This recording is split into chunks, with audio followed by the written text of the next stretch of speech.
नमस्कार, आप देख रहे हैं न्यूज लाइन और मैं आपके साथ प्रिया सागर। मैं इस वक्त मगधपुर स्थित न्यू गोपाल ज्वेलर्स में हूं, जहां अंतर्राष्ट्रीय ख्याति प्राप्त ज्योतिषाचार्य मंजू महाराज जी मौजूद हैं। तो चलिए इनसे बात करते हैं और जानते हैं हमारे जीवन में ज्योतिष शास्त्र का क्या प्रभाव पड़ता है। पहले तो आपका बहुत स्वागत है हमारे चैनल में आचार्य जी। तो मेरा पहला सवाल ये है कि हमारे जो ज्योतिष शास्त्र है इनके क्या प्रभाव पड़ते हैं हमारे जीवन में। साथियों, मैं गिरिडीह की जनता का बहुत आभारी हूँ कि मैं 3 दिवसीय ज्योतिष शिविर में आपके शहर में पधारा हूँ और इस दौरान मुझे गिरिडीह की जनता का बहुत ज़्यादा प्रेम स्नेह और सहयोग प्राप्त हुआ है। ख़ास तौर से सुभाषी सत्य भंडार के संचालक का भी मैं शुक्रगुजार हूँ कि उन्होंने तकरीबन मन से गिरिडीह की जनता के लिए उन्होंने निस्वार्थ सेवा के लिए ये कैंप लगाया।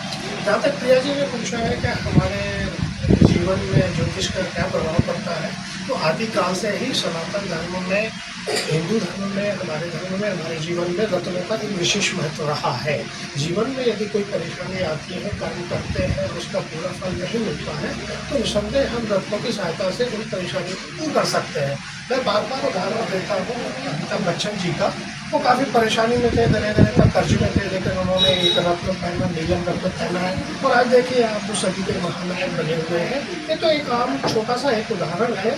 ऐसे और बहुत सारे उदाहरण हैं। आप विभिन्न राजनेताओं को देखेंगे, विभिन्न देशों के शासक प्रशासकों को देखेंगे तो उंगलियों में कुछ न कुछ रत्न में जरूर पहने रहते हैं। तो निसंदेह रत्नों का लाभ मिलता है और हमारे देश के उत्तर प्रदेश इलाहाबाद हाईकोर्ट ने इसको विज्ञान का दर्जा दिया। उन्होंने अपनी रूलिंग में स्पष्ट कहा है कि ज्योतिष एक विज्ञान है और शासन, भारत शासन के विभिन्न कॉलेजों में इसको एक विषय के तौर पर पढ़ाया जाता है। अच्छा आचार्य जी, इन प्रभावों को हम कैसे पता लगा सकते हैं कि ये लाभदायक है या फिर इसके दुष्प्रभाव हमारे जीवन में पड़ रहे हैं?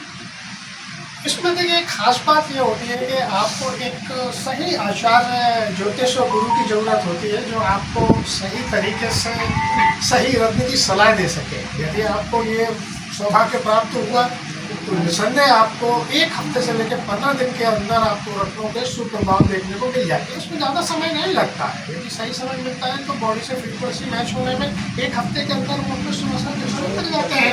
और यदि गलत हुआ तो फिर उसके लिए तो बहुत बड़ी संभावना है, कुछ भी हो सकता है। मैं पूछ रही थी, आज की जो युवा पीढ़ी है हमारे जो सनातन धर्म से दूर होती जा रही है, तो इनके ज्ञान को और सनातन धर्म के ज्ञान को बढ़ाने के लिए क्या उपाय हो सकते हैं और क्या किया जा सकता है?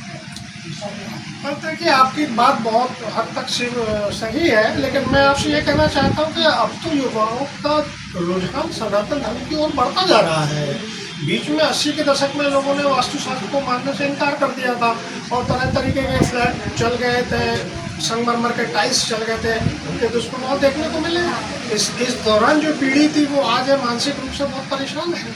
तो अब आज की तारीख में कोई भी मकान या दुकान है बिना वास्तु कंसल्ट के लोग नहीं ले रहे हैं।